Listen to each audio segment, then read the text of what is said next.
It's time for EdTech Mondays, brought to you by Mastercard Foundation and CC Hub. Over the past 3 episodes, we've had very interesting conversations and we've taken a journey. We started by understanding what data exists. Then we went on to understand how this data is being used. And we also examined how this data is actually helping to bridge the gap, especially for underserved learners. So today, we bring it all together because the goal is not just better data or better tools.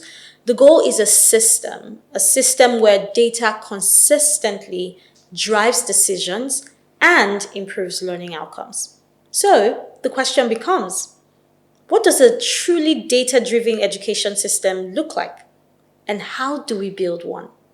Welcome to EdTech Mondays Nigeria, where we have critical conversations about leveraging technology to improve teaching and learning. My name is Nisimadu. I'm your host for our April series. On this episode, our last episode in this April series, where we've been discussing from data to action, how EdTech enables smarter decisions. Over the past few weeks, we have unpacked the journey from data collection to decision making. In this final episode, we look ahead.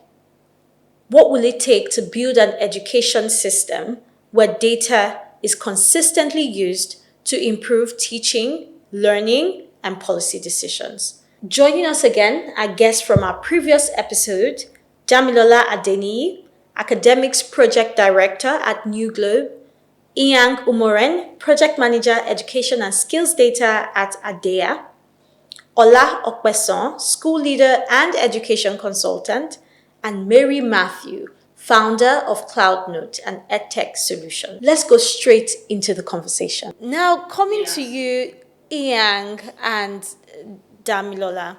My next question, and you've talked about Iyang from the Education and Skills Data Project with over 30 African countries, and we also, clarified that Nigeria is one of them. You've seen a number of, engaging with these ministries of education, a lot of data, a lot of insights, that they've drawn, and also all of the ups and downs or challenges with making that happen. Can you share with us, from your experience, was there something that, came up that wasn't initially visible, but because of the data that they collected and the analysis that was done, it became visible, and then there was able to be a targeted intervention, implemented? All right, thank you very much. Visibility of issues at school level is a very key component, especially when we have to deal with learning outcomes. I think that maybe just a bit of context to this question that you're asking is that generally data has made learning outcome issues more visible over the last couple of years. Right?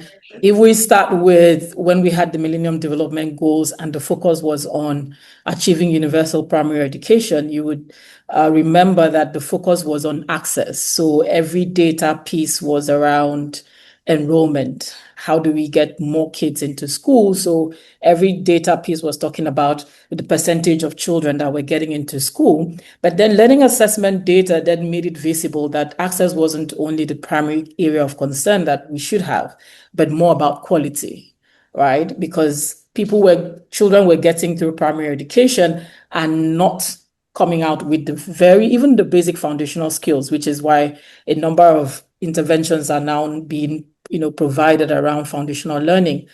So overall, there was that view that access alone did not guarantee learning. And that came through assessment data that were then prioritized over time.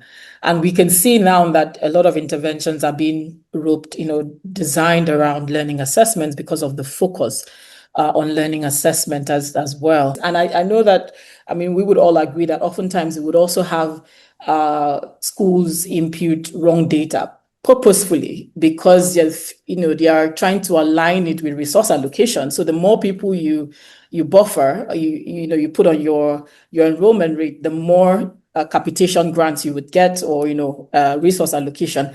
So, but then understanding that if you put that, you could actually cover up what the real needs of the school is, where really the government can then look for how to support that school. Because if you say you have 10,000 kids or you have good infrastructure, then it means you don't have a need, right?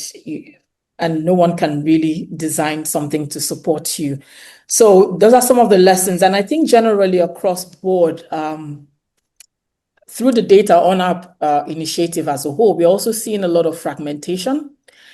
And that is coming through in a way that shows that connections between education systems is not allowing you to see progression, right? So that fragmentation between primary education and secondary education doesn't allow us see skills development across board for a particular child, for instance, where now you're seeing countries who want to have unique identifiers for children so that you're able to see that progression across board. And that allows us also to see how their skills development feeds into the employment eventually, right? So the overall national strategy or national development plans need to be linked to schools, but these are not very visible if we don't have strong data that is coursing through or more unified data that is cutting through the education system as a whole as well. So yeah, data is allowing us to see, the downsides of fragmentation. It's also allowing us to see how people are misunderstanding the importance of data at school level, but then necessarily ensuring that people are beginning to rise up to understand the essence of data for improving learning outcomes, not just for the intervention, but being able to track progress over time as well, and ensuring that learning outcomes are sustained, not just improved, but also sustained over time. Absolutely. Thank you so much, Ian. You've shared very, very interesting insights there. And would have your last point about fragmentation of data and not being able to see essentially how this data in the long term feeds into national system or the national agenda, essentially, especially enabling employment for young people. We will have the opportunity to discuss that even further in the show, but it's interesting that you highlighted that, as well as also one very, very powerful one that over the past sort of 3, 4, 5 years plus in the education system we're hearing increasingly about, and is ensuring that we're not just now talking about getting our children into schools. It's when they're in schools, what are they learning? And you're very right about the fact that data helped us to pinpoint that, and that is learning data, learning outcomes data through assessments helps us to understand that, look, our children are in schools, we've successfully put them in schools, but we haven't addressed a critical part of their learning, and we've been seeing a lot of interventions focusing on that. And Dami, Lola, coming over to you, just sharing as well from your experience, what wasn't initially visible that data has helped to surface, but perhaps you can color this a little bit more around sustainability of programs and interventions, because you work closely with government implementing, interventions, learning interventions essentially. So perhaps you can share about that. Thank you very much. And I think that there's been a common trend, or a common topic that's coming from what my other speakers on this call have been talking about in terms of yes, there are data, but then how do we connect these data points? How do we operationalize this data point? How do we find the relevance? And to your question particularly, it's I think what a lot of people don't realize is, and I'm speaking from the one of the things that we've been able to successfully do with our government partner is every performance indicators, be it operational indicators or instructional indicators, they are all linked, right? They're all linked to learning outcomes. Think about it this way. I think Mary was talking earlier about collecting attendance data for students or for teachers. But then we help our government partners to see the correlation between attendance and learning performance. So if pupils are not in school, no matter the quality of the instruction you're providing, the end user is not getting it. If teachers are not in school, no one is going to pass on that instruction, so learning does not happen. And I think one other thing that we've also seen. So let's say, for instance, government is able to solve the issue of teacher attendance, pupil attendance, does that also translate to quality of learning? And I think someone has talked about that earlier. Does that translate to actual learning taking place in the classroom? And one of the things that our system allows, one of our data points to the government is actually showing one, for every lesson that's scheduled for the day, the government is able to actually see if you have a 40-minute lesson, how many time do you actually spend on that lesson? Right? Did you even complete that lesson at all, or you didn't even read it, or you just skimmed through it, or you actually completed the lesson? And of course, we have other measures to also track that as well. So it's about so we give access to the government to be able to see learning outcomes, and I think when it comes to learning outcomes as well, we talk about assessment. I think a lot of times we rely too much on average data. So for instance, on average, pupils are, performing very high, but we sometimes miss the edges. And then also in terms of the quality of assessment that is being developed, in terms of the actual skills that we are testing, is this testing what pupils are meant to be learning? Are pupils actually, getting the skills that they're supposed to gain? So it's not just, when we provide, academic performance data to the government, it's never just about, oh yeah, we have about 50% of pupils are meeting expectations or they are, achieving so percentage. But in terms of the actual, so you talk about math, you talk about, English, what are the, skills, letter identification, phonics, basic operations, all of these things, as based on the grade level of the kid, are they actually meeting their expectations? And also for the government as well, in terms of resource allocation, you want to be able to say, I spoke earlier about, giving access to the government, they're able to see clearly how their resources are being distributed, where their teachers are at every given time. You can see, for instance, there was one of the states that we actually went into, and then you realize that, there is this huge teacher gap, within the state. And one of the things we provided to the government, we did this, teacher gap analysis. And before even thinking about, hiring new staff, with just that alone, the government is able to actually resolve more than 50% of that gap. Sustainability. Because again, I believe that no matter the intervention you're trying to provide, that does not see a future where the government can actually own this solution, can own this data that you're giving to them, can actually interpret and then develop the technical expertise to be able to implement these things, then it's going to fail eventually because there is no. I don't think I've seen any intervention program or organization that lasted for very long.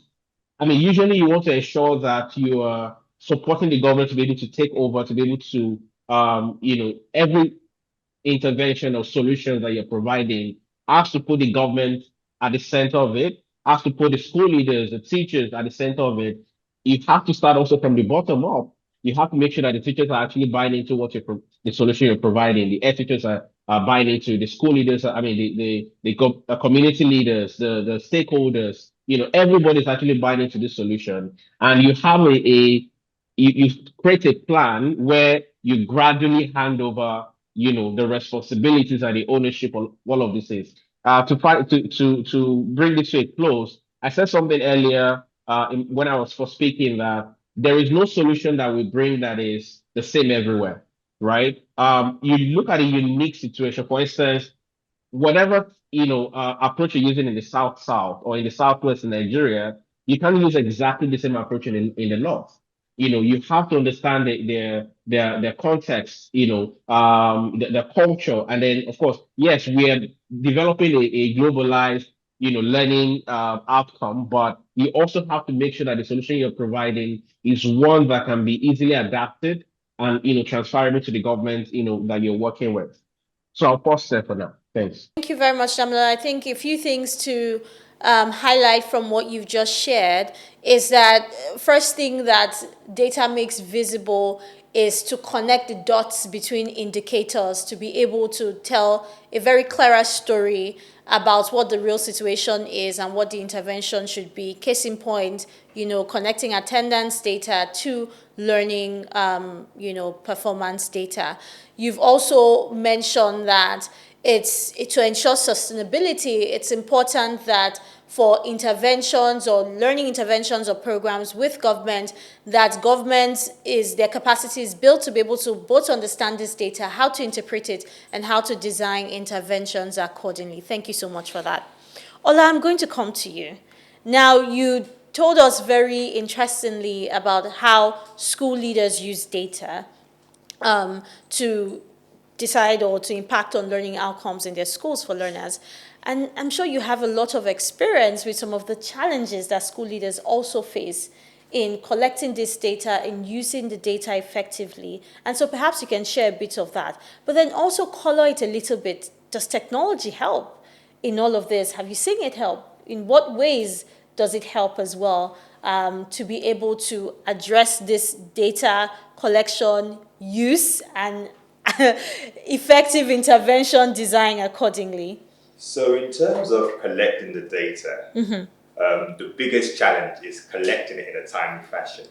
So for example, part of the challenge is that sometimes we have too much data because we love to test in this particular country. I went through my first 5 to 6 years of education in a different clime, and I did not have a single test, I did not have a single exam. Interesting. Yes, the truth is that as a teacher in the classroom, if you're on your job, if you have someone in front of you for a month, if you have someone in front of you, because if it's a subject like maths, we see them every single day. That's Most schools in Nigeria would have maths every single day. Within 2 weeks, without having a single test, I would know their capabilities, what they can do, and if I'm going to introduce them to a new topic, how they might be able to do it. So part of the challenge is that we do have a lot of testing, but we're not harnessing all the data from it. So that's what sometimes.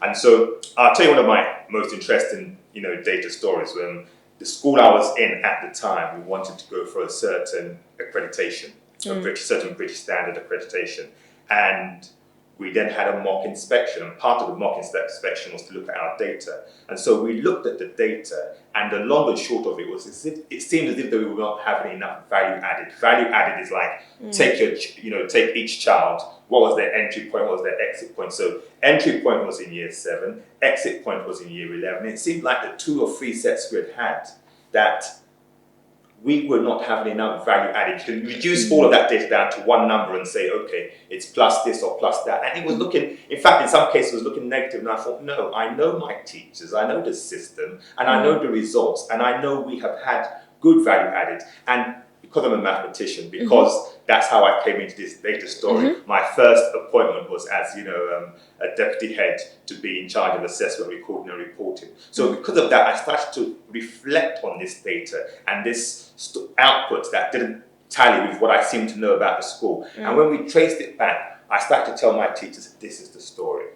You see, our entry point was just based on maths, English, and science. Our exit point was based on your best 8 subjects, which was now including history and geography and ICT. And then I said to us, look, what we need to do is go back and strip down this data, and let's compare like with like. Let's compare our maths entry point with our maths exit point. Let's compare our English entry point with our English exit point, and that's where we started to see value added.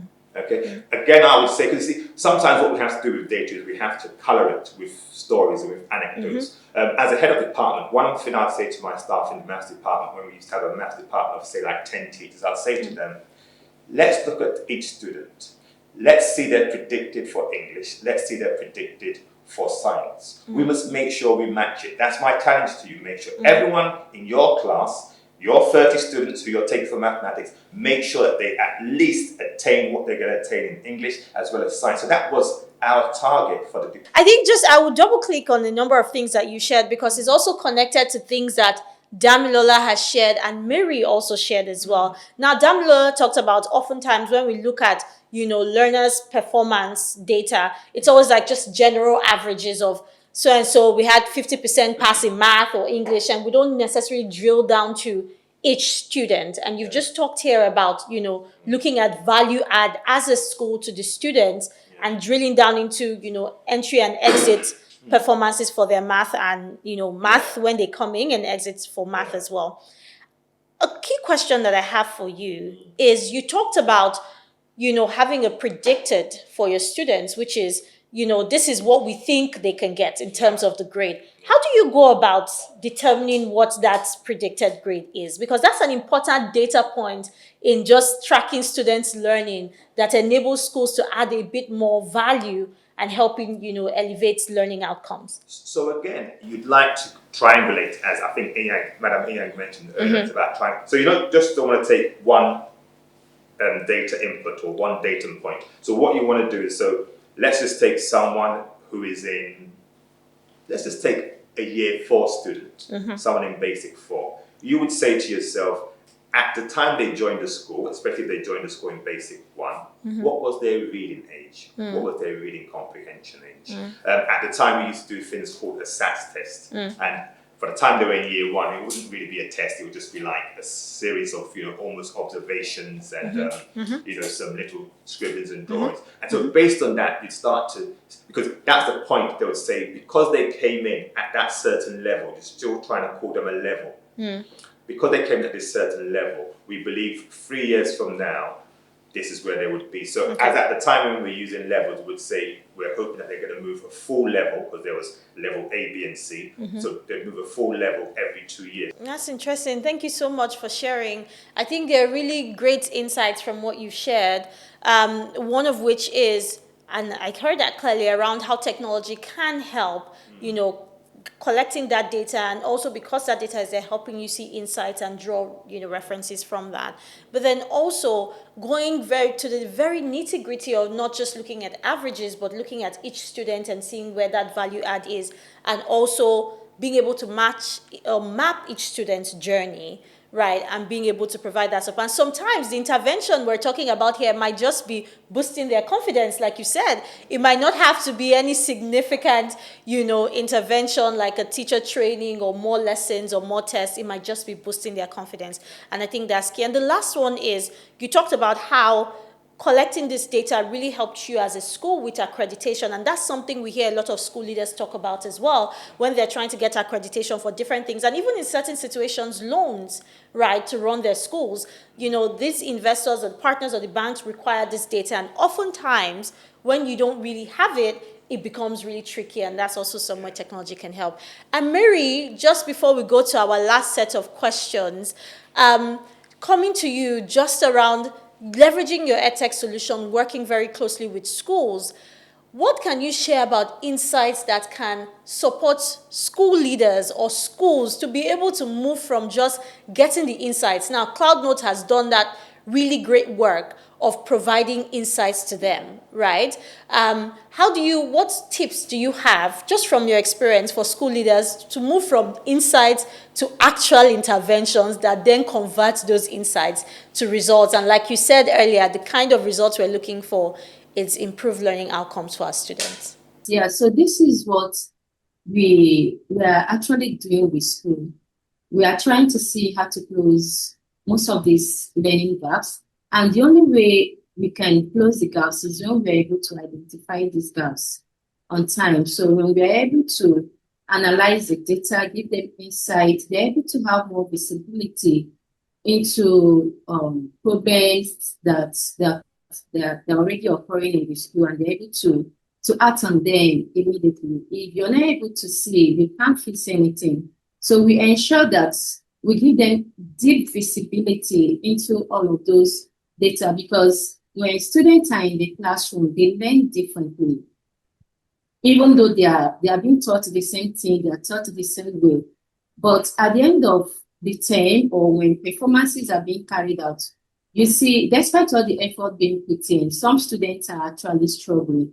And most often, these struggling students are not being identified on time, so that attention can be taken immediately. And at the end of the day, you see them struggle silently. So beyond us providing them technology where they are able to streamline most of the things that they do, we go beyond giving them the insights and also supporting them so that they're able to have more time to focus on the learners. Thank you very much, Mary, for that. And just one key thing to highlight from what you shared is that for schools to be able to move from just getting the insights to actual interventions, it's about creating time for that. And you've mentioned that technology and what CloudNote is providing is able to ensure that teachers, the amount of time teachers spend on administrative work or preparing for classes is taking away. That way they are really able to pay attention to the insights from CloudNote to be able to then implement these interventions to truly help these students learn. Absolutely. Thank you. And then now one last question just all around is, we've talked about, how we think about data, how we draw insights from our various perspectives. But it's important that we're able to do this, building a very strong or resilient national education system. And so the first question to Inyang and Damilola is, what do you think needs to happen from your perspective, for government in terms of long-term investment for effective data collection or effective data-driven decision-making? What type of long-term investment would you, recommend that government makes? And then perhaps you can color that a little bit as well to say, what type of collaboration is required? How can private sector partners play a role, or development partner organizations? What can be done to ensure that long-term sort of vision or approach to effective decision-making leveraging data? Ian? All right, thank you very much, Nisi. All right, so everything rises and falls on leadership, right? And this is where we feel like it's very essential that government takes leadership on sustaining most of things that are necessary to ensure that data-driven decision-making is embedded in the system. So I think for a long-term investment, from a long-term investment perspective, we could look at it from, core areas like systems, people, so human capacity and governance structures, right?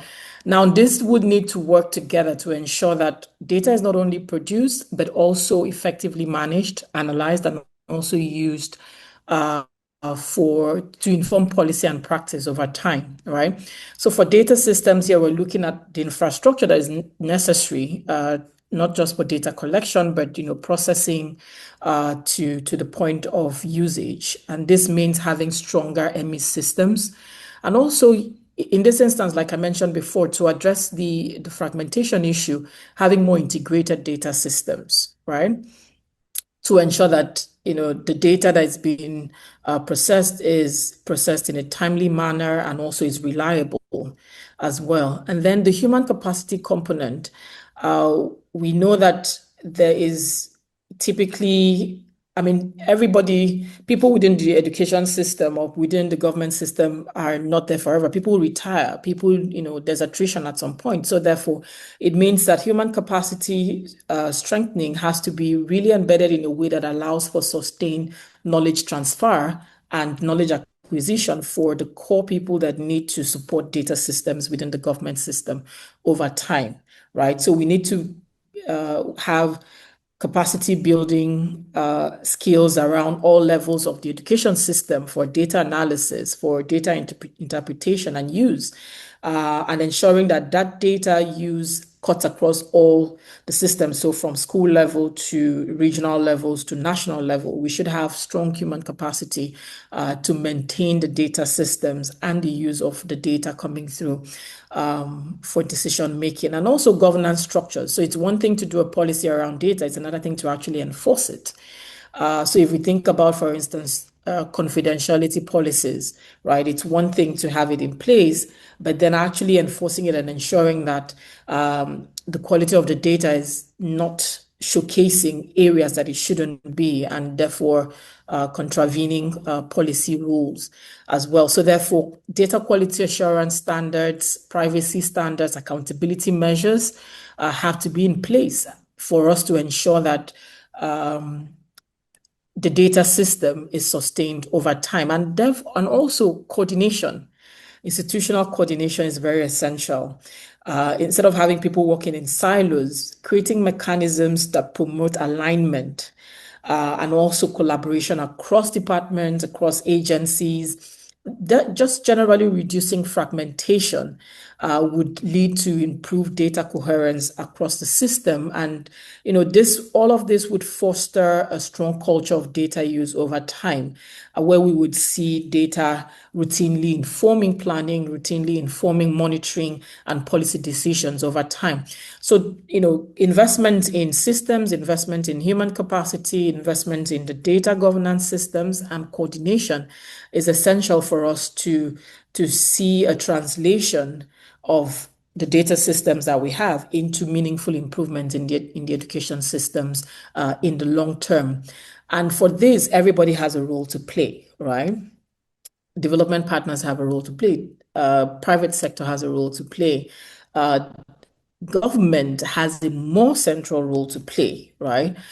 Because as much as partners from the private sector or the development space can support with technical expertise, support with financing, for us to ensure that whatever benefits come through are carried over time requires the government to be in the driver's seat, right? And also bearing in mind that if we all are working together in alignment with the national priority as a guide, then there is little room for parallel structures being created by partners, right? So that alignment for national priorities needs to be a kind of like an alignment force for everyone to work together. And that would also enable us all have a clear sense of what the roles and responsibility of every partner is and the government as a whole. And this would essentially ensure that as much as we want government to lead on everything, we also know that sometimes they are really overburdened as well. So when we step into support, we need to ensure that it is in alignment with the national priorities and everybody is clear about what their roles and responsibilities are, so that we are also not duplicating effort as well and reinventing the wheels in different aspects across the education system. Thank you very much for that, Inyang. Key insights there. One is in terms of long-term investments, infrastructure, systems, people, very key, coordination in order to ensure that there's no fragmentation. But then also in terms of more collaboration, government's role being central, and then ensuring that government sets the agenda, what the priorities are, and clearly what role each of the partners play. Everybody is clear and there's no duplication. Thank you so much. Damilola, from your perspective. Yeah, thank you very much. At the risk of repeating everything Ian has just said, I will just focus on just, a couple of points. And, one of them is ensuring, I think one of the things I'm beginning to see, which is a very positive trend, especially with governments, not just in Nigeria, but across sub-Saharan Africa, is we are now moving towards an age where a lot of governments are investing heavily on technology, right? But that also comes with certain flaw that also needs to be looked into. I think oftentimes no technology can be successful if you do not take into account the humans that will use it. It has to be human centered. The adoption, the usability, the ease of access. I mean, I was talking earlier about, um, kind of intervening to the edges, right? There are, places within, not even just in Nigeria, everywhere else where there is no internet access. And so how do you reach those kind of places? You have to create, technology system that can work in low internet areas. You have to make sure that, access and, is equitable, regardless of where it is that you're working, or where you're providing the solution for. Over the years, I think the challenge we've always seen is resources are always centrally, situated, often in urban areas. It hardly ever reaches the edges or the low or the far out to reach areas. And so government has to start thinking about investing in solutions that have scalable equity, right? You can be certain that regardless of what or where within your governance area, your solution is actually reaching everybody. I think that is one way to look at it. One other thing in terms of sustainability as well, I think one of the earlier challenges, I mean, whenever we're starting, a new partnership with the government, speaking to the end users, the teachers and the school leaders of these, devices, I think that there's always that initial worry and fear of, how do I adopt this? Is this going to be, usable? Am I going to be able to, because you get it to, especially in government schools, you have teachers who are aged, right? Who have never used technology in their life, and then they have to start using tablets to teach. So how do you make sure that even this demographic of people can also use your solution very effectively and with ease? So I think that is one area I think that we need to really look into. Yes, technology adoption, this is where we're supposed to be, but we also have to design the solutions, keeping in mind the people that are going to use it and make sure that it is something that does not add more to their work or more stress, but kind of makes their work a lot easier, and of course makes them happy to actually embrace what solution you're providing. Thank you very much, Damilola. Key insights from what you've just shared, in the sense that yes, technology is key in as a long-term investment, but it's important that it takes into consideration the reality of infrastructure on the ground, but then also ensuring that there's ease of use with this. And there's also the part of very strong accountability systems on all fronts for all stakeholders collaborating as well to deliver this. And now, Mary and Ola, I come to you with the final word on this. And perhaps your question is not necessarily tailored to government or development partners. It's more to the schools. You've worked with school associations. Mary, I'm sure you've worked with school associations as well. What would be your perspective in terms of an approach to standardization of how data should be used, in order to impact learning? Because you've talked about the schools that you've been part of and how you've used it. That's great. But we want a lot more schools to be able to do this in such a way that it doesn't matter what school our children go to, as long as they're schooling in Nigeria, right? There's that standard that enables schools or uplifts them to be able to effectively use data. What would be your perspective or advice on how to go about that? But I'd also like to address my comments to government. I'd like to say three things to them. One is that we need to have an early warning system with regards to underperformance, so an early warning system. We also need to still make the curriculum more relevant. I know there was a big change in terms of curriculum last year coming from the NERDC, but we still need to go back and revisit it. We're in the 21st century. We need to start to think about project-based learning. I'll come back and develop that a bit more. And then also we need to consider the role of the teacher in society. Education na scam. You hear people say that, and sometimes they say as an educator, why do I even echo that? But the truth is that the curriculum is old. And it's not just old in Nigeria. The curriculum being used in the UK and the US is very, very old. There are a lot more things we need to be doing. Let's just take one thing, for example. Let's take financial intelligence. Yes? If you design a curriculum, why do you think so many of our young men are into betting? It's because you haven't shown them that, look, there's a difference between betting, basically that's just a tax on the poor, if you will, yes, and you investing. And stock trading is different from if you are actually a patient investor and you just watch your money grow. And why aren't we teaching this in schools? This is something that many people would be able to connect to. And again, you see, I could run the permutations and combinations on it and show you that, look, it's a fool's game to engage in a lot of this sports betting that you engage in. Yeah, you can't bet against the house. Yeah, there are things like public speaking skills, debate skills that we should be doing a lot more to teach our students. So these are the things we need to consider. And finally, as I said, let's consider the role of the teacher in society. We hold some education systems up. We hold them up as, this is the pinnacle of what education should be. And we speak of Finland, we speak of Singapore. Of course, we often speak about them because there's a test called the PISA, P-I-S-A, and that then starts to rank, countries of how well they're doing in terms of education. At the age of 15, they get them to take this test.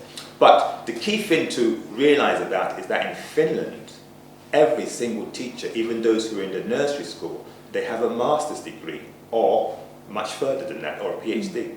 Okay, they are paid on par or beyond what a doctor is being paid. So when you look at the role of the teacher in society here, it's like, oh, you can't get in to do law, you can't get in to do medicine. How about you become a teacher? And until we start to change the mindset, until we start to value the sector a lot more. Thank you very much, Ola. And I think just key highlights there in terms of, one, starting from your first point around for more standardization and regularization, for lack of a better way to describe it, across schools, the number of technology solutions that can enable them do this, even especially Nigerian solutions, and we'll hear a lot more again from Mary on, CloudNote. But you did mention a number, EdVets, FlexiSAF, which we know, and I think we've also had on the show in previous times. But then also, in terms of more generally what can be done, is thinking around our curriculum. It's around an early warning system, and I think that's a very, very important thing as well. And then finally is the role of our teachers and how we view teachers and empower teachers or select our teachers and empower them to be able to ensure that at every level, we're truly building a resilient education system that takes into consideration data for effective decision making. Mary, from your perspective, what would you share? Okay, yeah. So in terms of standardization, I would say it's currently a big challenge here in Nigeria. Education standardization is a big challenge because when you look across schools, either by state or across the nation, you will see that many of them are doing things differently. We have the Ministry of Education, and we think there's a better role they can play here to standardize how learning and teaching happen in the school, starting with curriculum. Then I want to also address some things that Damilola mentioned. Damilola says something about solutions reaching everybody, whether they are in the rural or they are in the urban communities. And he also mentioned about simplicity to use and easy access. So I want to address this part as well. When we started our journey at CloudNote, we built CloudNote from the standpoint of African learning realities. We understand the learning realities in Nigeria. We know the infrastructural challenge. We know the, internet, for example. Now, internet is a big issue here in Nigeria. Even within the urban areas, you find out that internet is not stable. So most times, some people just fall back to, Starlink. How many persons can afford Starlink? So we understand the realities of Nigerian education system. Infrastructure-wise, they are struggling. Digital literacy, they are struggling. In terms of access to most of these things, they are also struggling. And that was why we built CloudNote in a way that no matter where the school are, because the learners, they matter a lot to us, whether they're in the rural communities, they're in the urban communities. We are building CloudNote for schools, no matter where they are. So we ensure that we incorporate all of these realities into our solution. Today we have some of our features are run offline. They don't need internet to run. For example, now offline CBT is being used in schools, even in the rural communities. Today now they are able to write CBT exams without needing internet, and at the same time, as are syncing and everybody has access to this course. We make CloudNote in a way that it can work even on their mobile phone, because we know many of them do not have computers. Now, the solution is mobile friendly in a way that if they have just their mobile phones on the go, they'll be able to access the information they need to access. They can do their job on the go, wherever they are, they'll be able to do the same. And it's so simple, like the dashboard is very simple. There is a new version of CloudNote that we are releasing in this new term that schools are about to resume. We call it CloudNote Lite. It's as light as anything. Like, it's so simple that whether if you've never even used an Android phone, you don't know what a computer looks like, you can use the CloudNote Lite version. And it's a self-guide. When we mean self-guide, when you're performing a particular activity, it tells you the next thing to do, the next to do. So you don't even need training. You're able to use these things. And at the end of the day, you see improvement. When teachers are able to use technology, schools are able to use technology, regardless of where they are. you see improvements in the overall performance of our education system. So it still boils down to collaboration between the private sector and the government. And there is little the private sector can do if the government, just like Ian said, does not take the driver's seat. So the government needs to take the driver's seat and see how to standardize things. And the things that standardize, then it becomes easier for EdTech platforms like us now to see how to scale solutions that can solve problems across like wider, they can solve problems at wide, not just for specific school or specific regions and all of that. Thank you. Thank you very much, Mary. I think there are very key insights there. And you've shared this from a perspective of, an EdTech solution provider, that we need this standardization for scale. And right now, there's so much fragmentation, as we've already talked about in the course of the show. And it's important that, from a government perspective, there's that both leadership and enforcement, essentially ensuring that standardization. Thank you so much. Absolutely. With that, we have come to the end of the show. Thank you so much, Ian, Damilola, Ola, and Mary, for the very interesting insights that you have shared on the show so far. As we conclude this series, one message is clear. Data alone does not transform education. Systems do. And those systems must be connected, accountable, inclusive, and designed to act on evidence. Because when data flows seamlessly from classrooms to schools to government, it becomes more than information. It becomes a driver of better decisions, stronger policies, and improved learning outcomes. So, we leave you with this today. What will it take for Nigeria to build an education system where every decision is informed by data and every learner benefits from it? Would love to hear from you. Share your thoughts with us and comments on social media or through our direct message channels via SMS or WhatsApp at 0703 165 0809 or call 0706 402 0742. Remember, the conversation does not end here. Continue engaging with us on our WhatsApp and Telegram channels and revisit past episodes on Spotify and YouTube. Until next time, I'm Nisi Madu. Bye for now. Tech Mondays, brought to you by MasterCard Foundation and CC Hub.